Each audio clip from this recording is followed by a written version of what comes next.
पण एक महत्त्वाची घडामोड आहे ती म्हणजे सर्वांना उद्याची उत्सुकता आहे असं उद्धव ठाकरे यांनी म्हटलंय। कालचा बॉम्ब आधी फुटला असता तर मोठा स्फोट झाला असता असंही वक्तव्य उद्धव ठाकरे यांनी अदानींवर झालेल्या आरोपांच्या पार्श्वभूमीवर केलंय।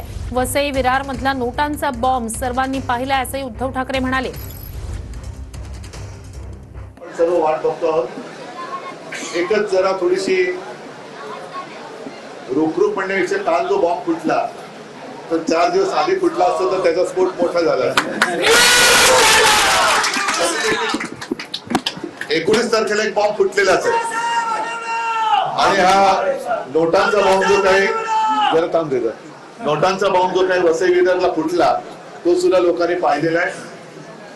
कालचा बॉम्ब फुटलाय त्यांनी तर संपूर्ण देश नव्हे तर जग हादरले की एवढ्या मोठ्या प्रमाणावर या घोटाळा कसा काय होऊ शकतो। आता या घोटाळ्याबाजांचं काय करणार हा प्रश्न केंद्र सरकारला विचारला पाहिजे।